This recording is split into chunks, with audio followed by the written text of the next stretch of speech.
A good reason to stick around is indeed Mary Carr, who is a poet and a writer. For those of you who don't know, very inspiring writer for me. When I started writing my book, China Berry Sidewalks, I was lucky enough to stumble into a conversation with her about writing. And, well, one way, if you want to talk to somebody you really admire, stick their name in a song. And if they hear it, they'll take your phone call. So she was very supportive as I was writing my book, and I learned a lot just in conversation. And one day I said, you know, we grew up in the same mud hole in Texas, and you're a renowned poet. You're a natural-born songwriter. And she said, in her speak, she said, bullshit. And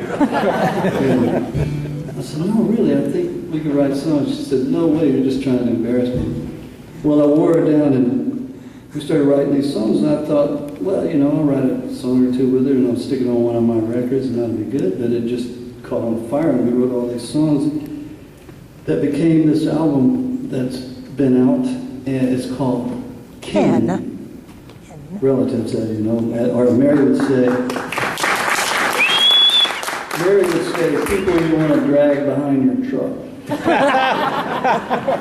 Yeah, the songs by Mary Carr and Rodney Crowell.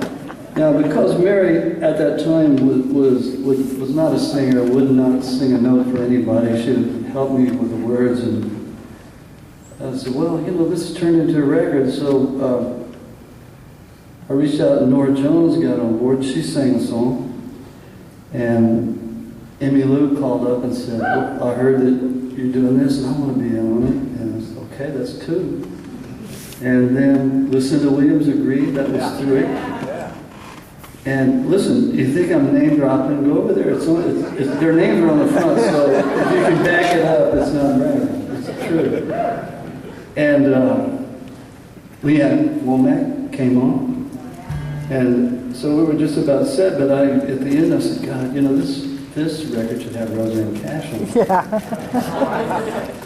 You'd have been in big trouble. You'd have been in big trouble without that one. Who I hadn't worked with in 21 years in the studio. Now the funny backside story is that back when she and I were married, I introduced her to her husband. Yeah, it is funny. Now? He's a good guy. You know, I love him. And as John Leventhal, it's, you know, better him. No, that's not how I mean it. You know, it's like, the Lord has a way of putting people together that belong together. Because I wouldn't have found my Claudia any other way. But anyway, we were working together, and John, and we were recording this song, and it was at John's studio, you know, so I'm there, you know, taking over, and he said, hey man, this is my studio, and I said, where's my record? He said, yeah, but this is my fire hydrant, and I said, yeah, and I'm about to piss on it.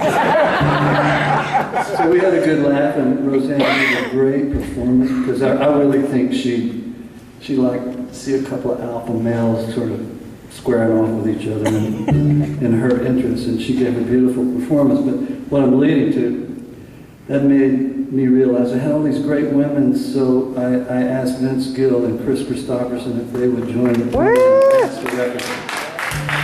So now that I've told you that, I'll play you some of the songs from it.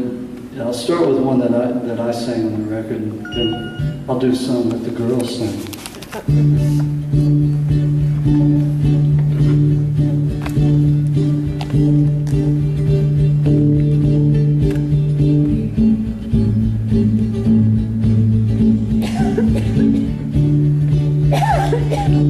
When our feet were tough as wood, and our eyes were sharp as splint, and our hearts beat like two war drums, and you tracked me by my scent across scateless shining asphalt. All that blacked our souls were tarred,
When I want to feel you near me,